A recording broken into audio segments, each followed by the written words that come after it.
Hindi hadlang ang kahirapan para sumuko sa laban. Kung ano man ang pinagdadaanan natin, hindi yun dahilan para isuko ang pangarap mo.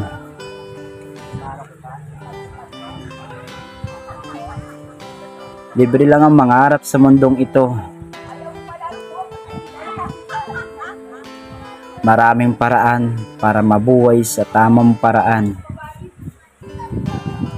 Di dahilan ng gumawa ka ng mali sa kapwa para lang sa pera. Dahil ang pera, hindi mo yan maisasama sa hukay. Pag nawala ka sa mundo, lahat tayo may mga panahon at hangganan. Lahat tayo may mga panahon at hangganan. Lahat ng nabubuhay sa mundo ay may katapusan.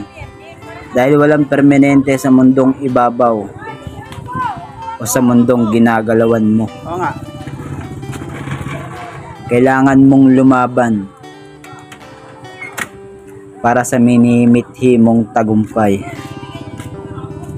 Dahil hindi ka bibigyan ng Diyos ng problema kung hindi mo kayang lagpasan.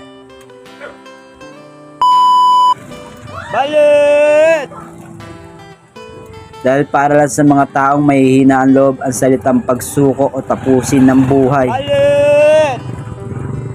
Oo, minsan nagkamali ako. Inisip ko tapusin ko na lang ang buhay ko. Balit! Pero mas inisip ko yung mga taong maiiwan ko.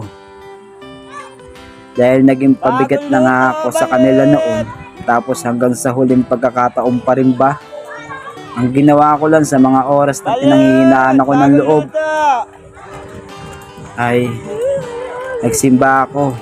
Nagbawas ako ng mga kasalanan at humingi ako ng gabay. Balit! Bagong luto! Para mas mapagtatagan ko pa at pakaingatan ang aking pinagdadaanan. Dahil tulad ng sinabi ko sa una, lahat may hangganan. Lahat may katapusan.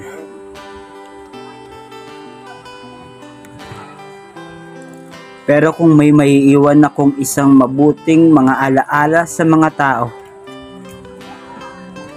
yun ay hanggang alaala na lang na kapag nawala ako sa mundo, mayroon silang babalik-balikan.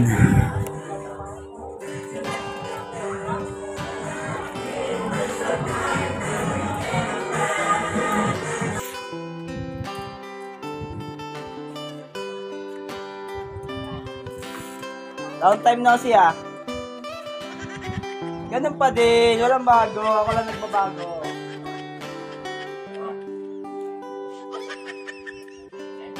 Bente. Ito lang.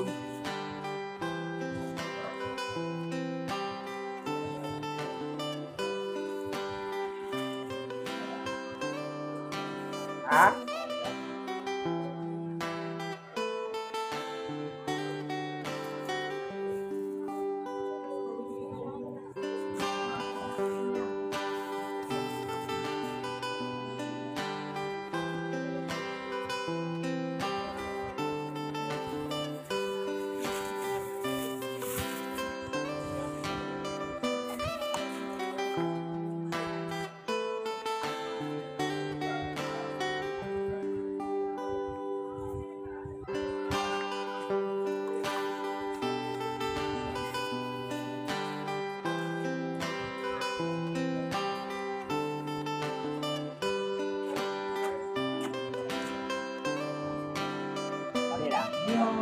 Thank you. Panukli.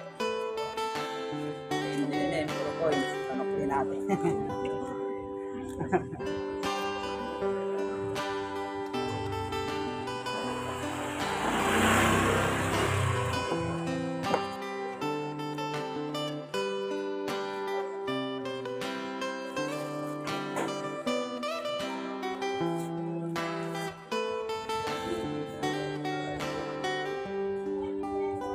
Okay, shoutout pala Lorena.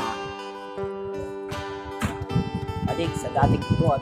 Good na pre, salamat!